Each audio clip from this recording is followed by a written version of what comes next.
కర్ణాటక రాజధాని బెంగళూరులో ఒక దారుణమైనటువంటి ఘటన జరిగింది. ఏపీకి చెందిన యువతి అక్కడ హత్యగావించబడింది. ఈ ఘోరం బెంగళూరులోని తమ్మెనహళ్లి ప్రాంతంలో చోటు చేసుకుంది. మృతురాలు ఆంధ్రప్రదేశ్ అన్నమయ్య జిల్లా బిక్కింవారిపల్లి గ్రామానికి చెందిన దేవిశ్రీ. ఆమె వయసు 21 సంవత్సరాలు. దేవిశ్రీ బెంగళూరులోని ఒక ప్రముఖ కాలేజీలో BBM చదువుతోంది. అయితే చిత్తూరు జిల్లా చౌడేపల్లి మండలం పెదకొండామరి గ్రామానికి చెందిన ప్రేమ్ వర్ధన్ అనే యువకుడితో దేవిశ్రీకి పరిచయం ఉంది. నిన్న ఆదివారం రోజు ఉదయాన్నే తన స్నేహితురాలతో కలిసి దేవిశ్రీ ఆ స్నేహితురాలి రూమ్కే వెళ్ళింది. కొంత సమయం అయింది. కొంత సమయం తర్వాత ఆ దేవిశ్రీ ఆ ఫ్రెండ్ ఎవరైతే ఉన్నారో ఆ ఫ్రెండు ఆ రూమ్ నుంచి బయటికి వెళ్ళిపోయింది.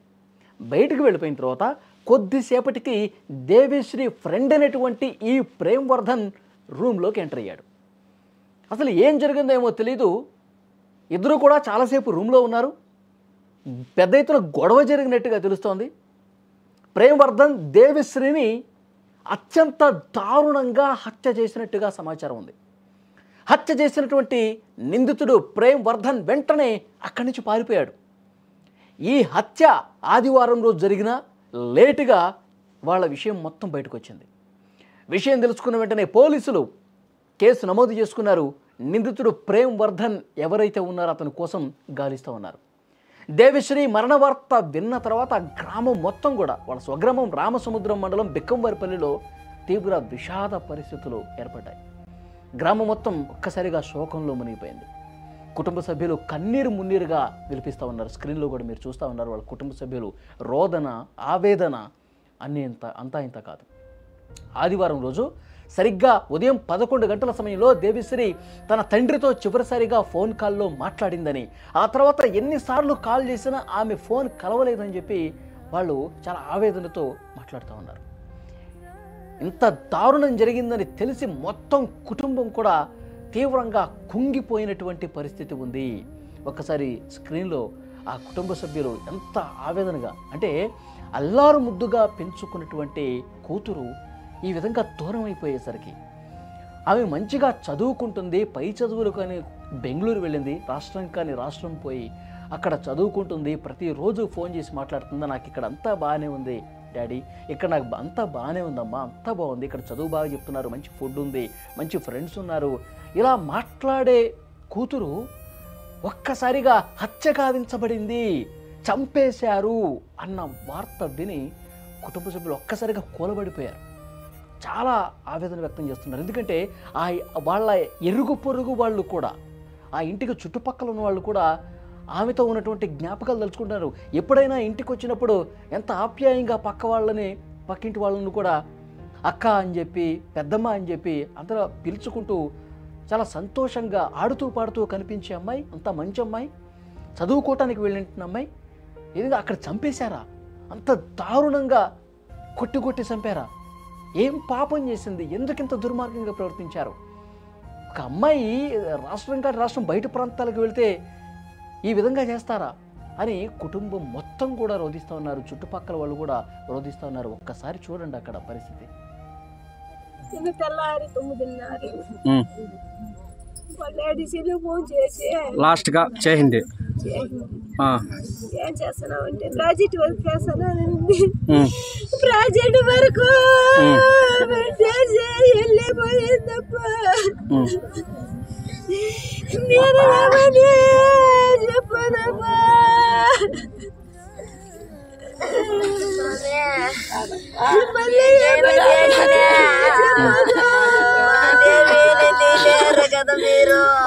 సాటర్డే నైట్ 10 o'clock వరకు మాట్లాడిందండి మాతో వీడియో కాల్. మా సిస్టర్ ఎప్పుడు కానీ బయటికి వెళ్ళినా, ఎక్కడికి వెళ్ళినా, జ్యూస్కి వెళ్ళినా, ఆఖరికి బేకరీకి వెళ్ళినా కాల్ చేసి చెప్తుంది.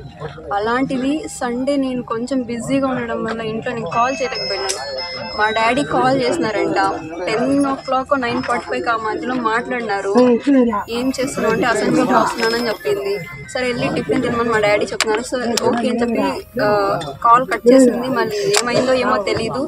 మా డాడీ 12:30 నుంచి ట్రై చేసి ఇంకా నైట్ మార్నింగ్ ఆఫ్టర్నూన్ 12:30 నుంచి ఈవినింగ్ 4:30 వరకు ట్రై చేస్తాడు.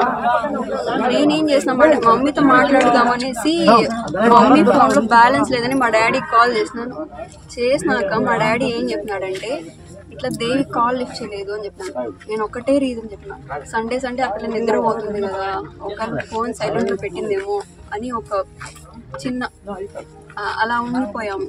సరే నేను ట్రై చేసిన రింగ్ అవుతుంది కానీ కాల్ లిఫ్ట్ చేయట్లేదు. డే అంతే అంటే 4:30 నుంచి ట్రై చేస్తూనే ఉన్నాను నేను కంటిన్యూగా. మా తమ్ముడు ఉన్నాడు లక్ష్మీ ప్రసాద్, తనకి ఫోన్ చేసి కాల్ చేసి నేనే చెప్పిన. అప్పటి వరకు ఎవరికి తెలియదు. నేను కాల్ చేసి చెప్పినాను ఇలా వెళ్ళి రూమ్ దగ్గర పీజీ దగ్గర చూడమని చెప్పినాను. తను వెళ్ళి అతను కూడా అక్కడే ఉంటాడు. తన పక్కన అదే కాలేజ్ సెకండ్ ఇయర్, బట్ పక్క బాయ్స్ పీజీలో ఉంటాడు. తిని గర్ల్స్ పీజీ కదా. దేవిశ్రీ హత్య కేసుపై ఏపీ ప్రభుత్వం వెంటనే స్పందించాలని చెప్పి వాళ్ళు కోరుతా ఉన్నారు.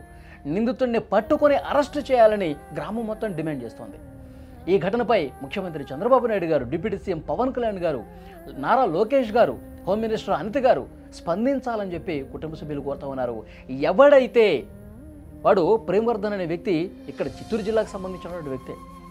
ప్రేమ్వర్ధన్ని వెంటనే పట్టుకోవాలి, అరెస్టు చేయాలి, లేదు అంటే కనుక మాకు అప్పగించండి వాడిని అని చెప్పి కుటుంబం కూడా మాట్లాడుతున్నటువంటి పరిస్థితి. వాళ్ళు ఇంకా చాలా బాధలో ఉన్నారు. ఎందుకంటే ఎంతో ప్రేమగా పెంచుకున్నటువంటి కూతురు దూరం అయ్యేసరికి వాళ్ళ గుండెలు మొత్తం కూడా రోధిస్తూ ఉన్నాయి, విలపిస్తూ ఉన్నారు. ఒకసారి దేవిశ్రీ ఫోటో కూడా ఇక్కడ మీకు కనిపిస్తుంది చూడండి. అమ్మాయి ఎంత బాగుందో చూడండి. మంచిగా చదువుకొని, పై చదువులు చదువుకొని, ఏదో మంచి ఉద్యోగం సంపాదించి జీవితంలో ప్రతి ఒక్కరికి ఒక కళ ఉంటుంది. ఆ కళ సాకారం చేసుకోవటం కోసం వాళ్ళు తమ కెరీర్ని మంచిగా మలుచుకోవటం కోసం ప్రయత్నం చేస్తూ ఉంటారు. దానికోసమే వాళ్ళు బెంగళూరు వెళ్ళినా ఇంకొక దగ్గరికి వెళ్ళినా ఉన్న ఊరిని, ఉన్న ప్రాంతాన్ని వదిలి ఎందుకు వెళ్తారు? కానీ ఆ కళలను కూడా పూర్తిగా ఛిద్రం చేసే విధంగా కొంతమంది మాయగాళ్ళు తయారైపోయి, దుర్మార్గులు తయారైపోయి, కీచకుల్లాగా వ్యవహరించి ప్రాణాలు తీస్తున్నటువంటి పరిస్థితి ఉంది. వెంటనే ఆ నిందితుడు ఎక్కడున్నా సరే పట్టుకొని కటకటాల వెనక్కి పంపించండి అని చెప్పి కుటుంబ సభ్యులు డిమాండ్ చేస్తూ ఉన్నారు.